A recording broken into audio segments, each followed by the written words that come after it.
बुद्धाणं नमो आयर्याणं नमो वज्रायणं नमो लेतपुतावणं एतो पंचनम कारो तप पावपणासनो मंगलानं च तपेतिं परमं हवै मंगलम जय जगजीव जोनि मियाणो जगुरु जगानंदो जगनाहो जगबंधु जय जगप्रियामो वैवम जय ईश्वाणं पवोतिथैराणम पश्चिमो जय जय गुरुलोकाणं जय मप्पा महावीरो श्रेयश्रिया मंगलकीर्तितत्वयुक्त चिंतामणि पार्श्वनाथ दुर्वार संसार वैद्य रक्त मोक्ष मार्गे वरसार्थवाह मंगलम भगवान वीरो मंगलम गौतम प्रभु मंगलम सूर्यभद्राद्य जैन धर्मोस्तु मंगलम अंगूठे अमर चवसे ललितना बंडा श्री गुरु गौतम समरिये वंचित फलदाता अज्ञानतिमिरान्धनं ज्ञानाञ्जन शलाकया नेत्रमुन्मीलितं येन तस्मै श्री गुरुवे नमः तस्मै श्री गुरुवे त्रिदान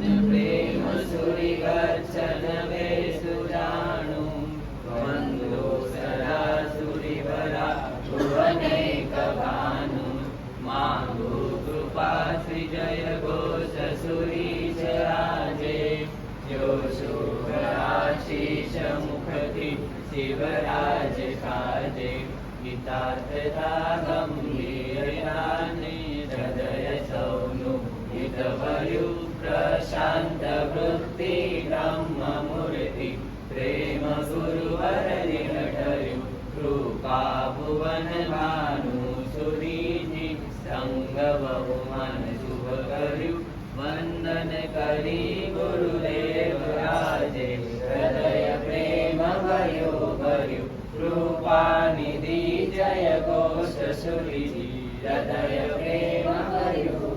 अनंत अनंत कर्म के सागर परम कृपाणु परमात्मा तीन लोक के नाथ चरण तीर्थपति आसन उपकारी वर्धमान स्वामी भगवान के शासन को पाए हुए मेरे और आपके लिए प्रभु ने अनंत अनंत हित की बात कही है। उसमें आज एक महत्व की बात गत शिविर में भी कहा, भगवान जो कहते होता नहीं मगर जैसा होता है वैसा ही कहते।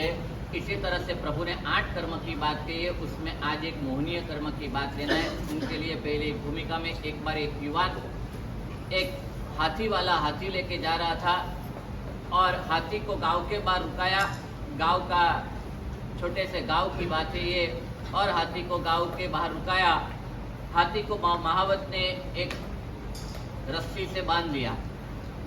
रस्सी से हाथी को बांधा और जैसे हाथी को बांधा सब गांव की ये पोजीशन, कदाच आप भी छोटे गांव में कभी पहले रहे हुए तो ये गांव की पोजीशन रहती थी। ऐसा कुछ आ जाए तो पूरा गांव इकट्ठा हो जाए और उसमें भी बच्चे युवानों को तो एक नया देखने का हो जाता था। टीवी का जमाना नहीं था, मोबाइल थे नहीं और आप वो सब हाथी की क्रिया देख रहे थे, खाना पीना सब देख रहे थे।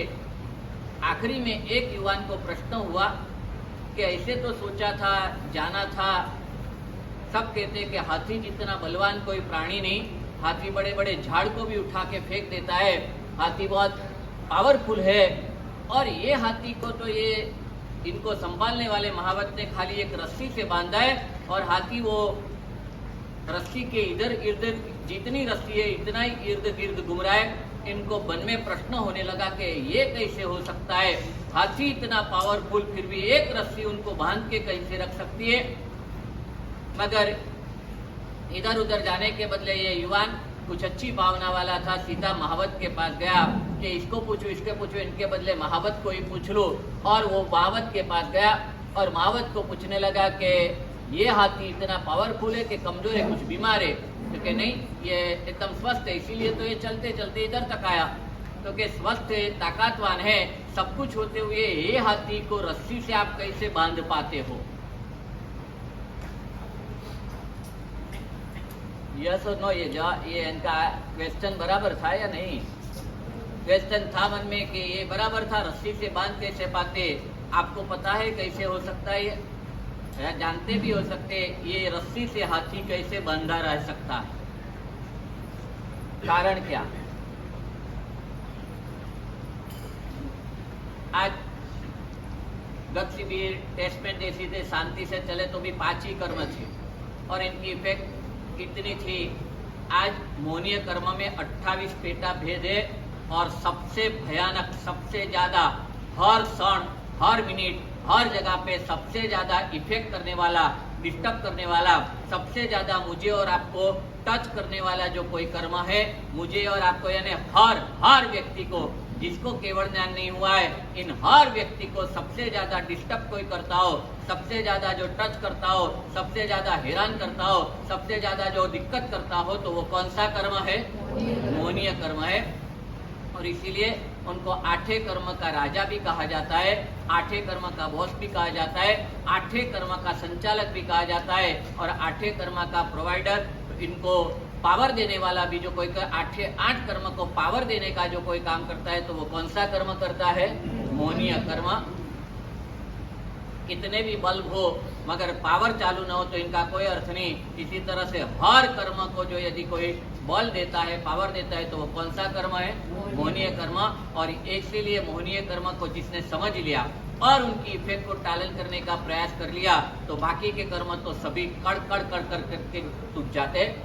जैसा पूरा मकान होता है, ये पूरे मकान को आप ईंट वगैरह को निकालते जाओ ना, तो इतना इंजरी नहीं होती है, इतना डैमेज नहीं होता है। मगर एक खंबे को डैमेज कर दिया तो पूरा मकान गिर जाएगा।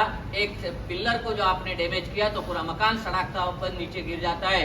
इसी तरह से आठों कर्म में दूसरे कर्म को डिस्टर्ब करने जाएंगे कुछ नहीं होता है, मगर मोहनीय कर्म को डैमेज कर दिया, पूरा कर्म का मकान गिर जाता है। और आज वो मोहनीय कर्म की थोड़ी बहुत सारी इफेक्ट है, इसलिए वो पूरा समझाना है।